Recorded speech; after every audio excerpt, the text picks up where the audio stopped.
Então, vamos dar continuidade à nossa aula de avaliação antropométrica, né? Agora, então, nós já estamos chegando no final dessa matéria, que agora é a parte 22. Bem, nessa parte 22, a gente vai falar do que eu chamo, né, de medidas não convencionais. Por que medidas não convencionais? Elas ainda não são muito utilizadas na prática clínica, apesar de que algumas delas, por exemplo, como a razão, cintura e estatura, começa a ser mais utilizada. Mas ainda não são medidas que você vê muito no dia a dia. Quais são elas, então? Então, nós vamos conversar, né, nessa parte sobre musculatura adutora do polegar, dinamometria manual, que são maneiras de se avaliar a função muscular.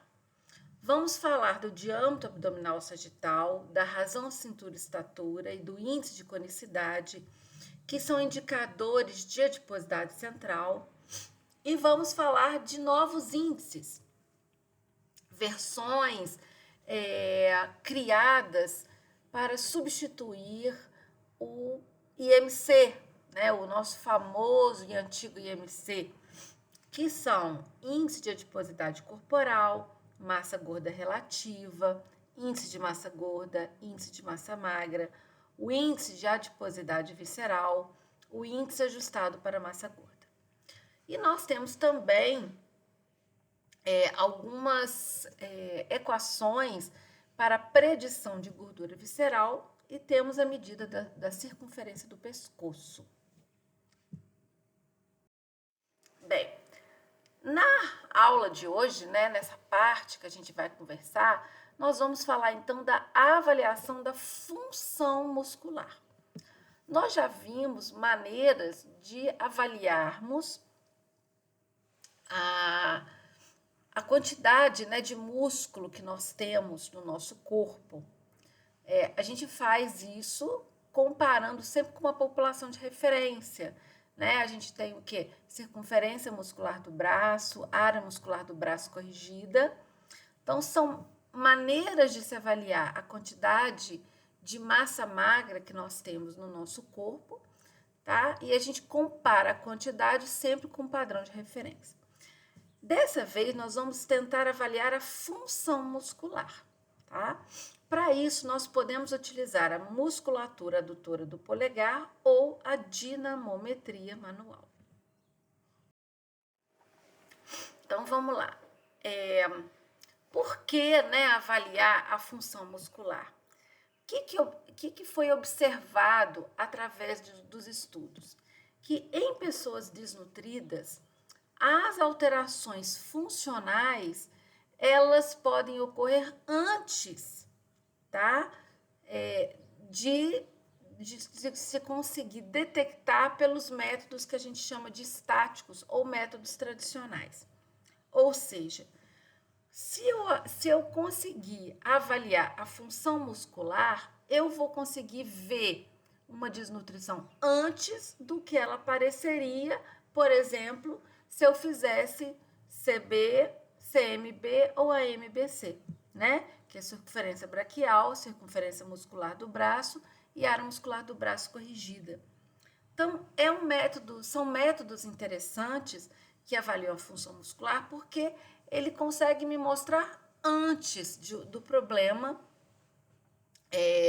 estar instalado, né? Então, eles vão oferecer essa detecção precoce da depressão do estado nutricional e também vão identificar a intervenção mais cedo, ou seja, se eu entro, né, com uma dieta, se eu modifico a dieta para tentar reverter aquele quadro de depressão, eu consigo ver essa resposta do meu corpo avaliando a função muscular antes do que eu veria fazendo o cálculo de circunferência do braço, circunferência muscular do braço e área muscular do braço corrigida, tá? Esses métodos que a gente chama de métodos estáticos, tá? Além disso, né, além da detecção da função anterior, eles também podem ser afetados por variações hídricas. Então, se eu tiver, por exemplo, com algum inchaço, isso pode influenciar o valor da ACB, CMB e AMBC.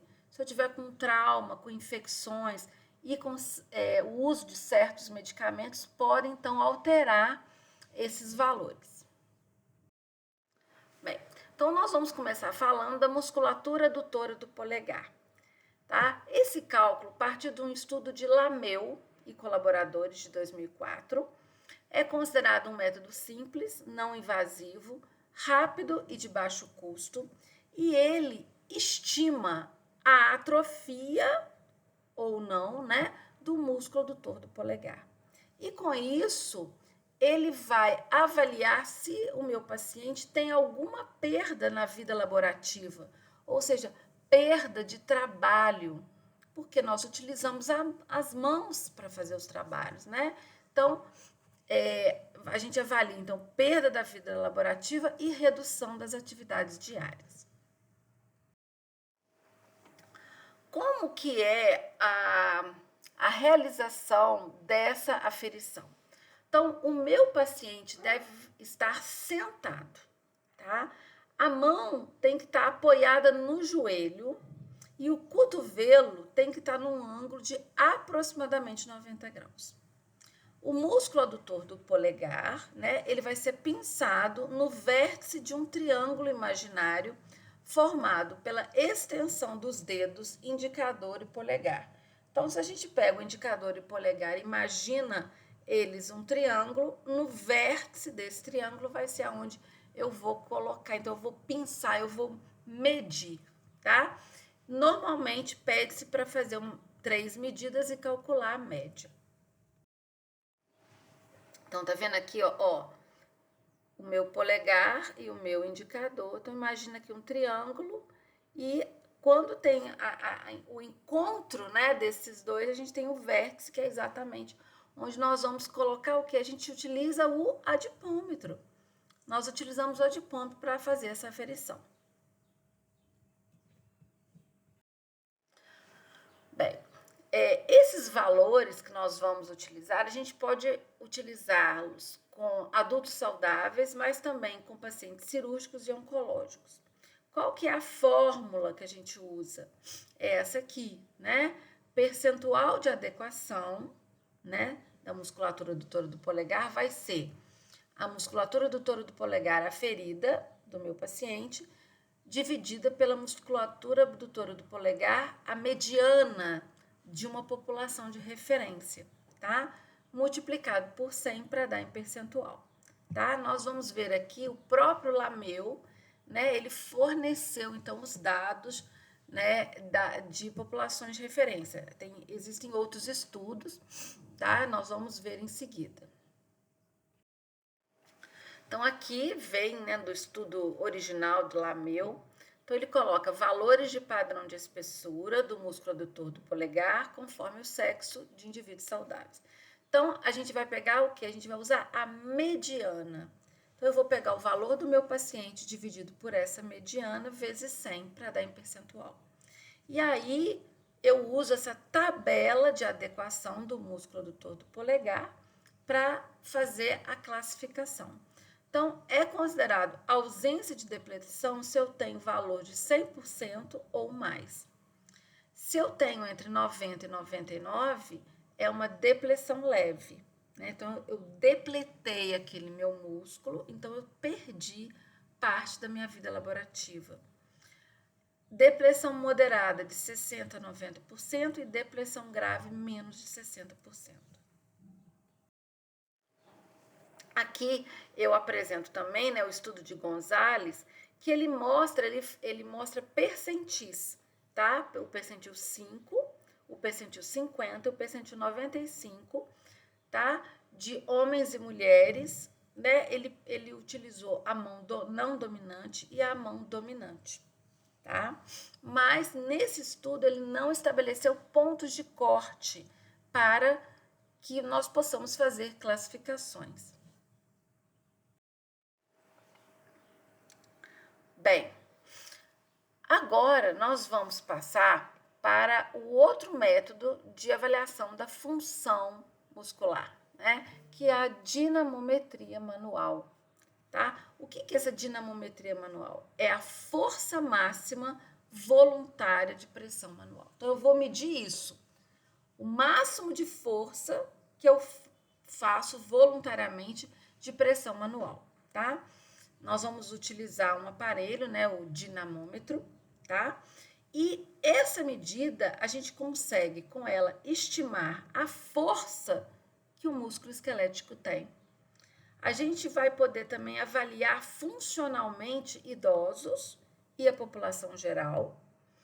Podemos fazer o acompanhamento do estado nutricional de pacientes cirúrgicos e podemos avaliar a diminuição da capacidade funcional, né, indicada por depressão muscular. Bem, esse método, né, de dinamometria manual, ele teve os primeiros artigos relacionados a ele no início dos anos 80. E por que se utilizou, se começou a pesquisar a dinamometria manual? Porque eles viram que existe uma maior sensibilidade dos testes funcionais do músculo esquelético à privação nutricional do que parâmetros de composição corporal. Ou seja, eu conseguia ver qualquer privação por dinamometria, eu conseguiria ver mais facilmente, né, de uma maneira anterior, né, mais facilmente do que outros métodos de composição corporal. Então, por causa disso, ele é considerado um dos indicadores mais sensíveis de depressão proteica. Então, logo que você tem depressão proteica, ele mostra, a dinamometria consegue mostrar antes dos outros métodos. Por isso, tem sido usado como indicador funcional de desnutrição. Então, ele possui a capacidade de identificar o início do quadro de desnutrição antes dos indicativos clínicos, né, estejam presentes, estejam evidentes. Bem, e como eu faço, então, né, esse teste, né, eu avalio, então, a dinamometria manual? Bem, a pessoa pode estar de pé ou sentada numa cadeira, tá?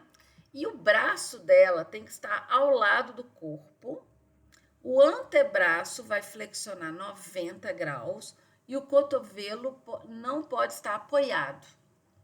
Aí você pode usar só a mão dominante ou outros autores colocam usar 3 medidas, uma em cada mão de forma alternada, dominante e não dominante.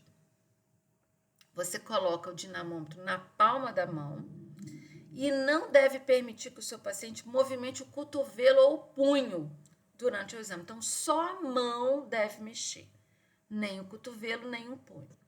Você vai solicitar que o avaliado aperte com o máximo de força por 2 segundos e vai registrar a medida, né, mais próximo de 0,5, né, se for aqueles de relógio, ou se for o digital, lê diretamente, né?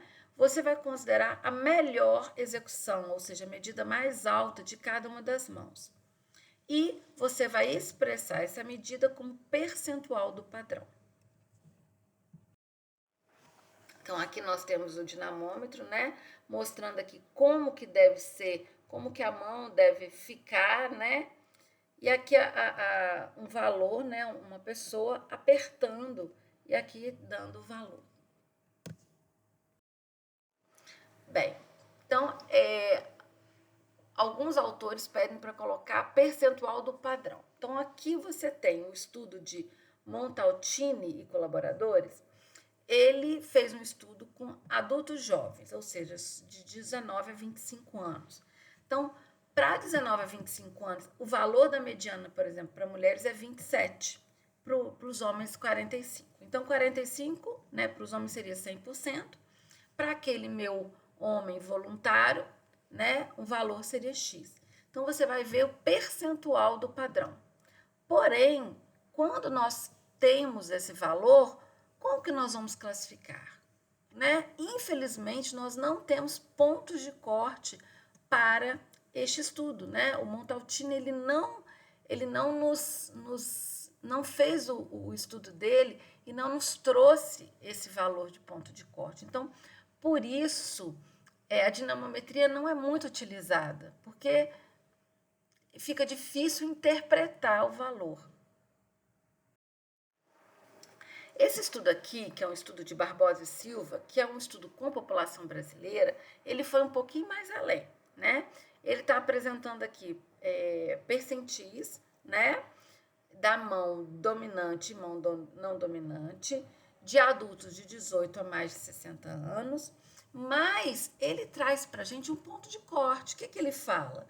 Valores abaixo do percentil 5 de referência podem ser considerados riscos de depressão. Então, aqui ele me dá um ponto de corte. Então, abaixo desse valor 5, né, que é o percentil 5, você tem risco de depressão. Tá? Então, esse aqui já é melhor, a gente consegue usar. E é uma referência da população brasileira, então é interessante. Trouxe aqui também o estudo de Álvares da Silva Silveira, que é de 30 a 79 anos, né? Masculino e feminino. E o valores também do estudo de Massey Westentrop, tá? Que homens e mulheres, mão direita e mão esquerda, de 20 anos até mais de 70 anos.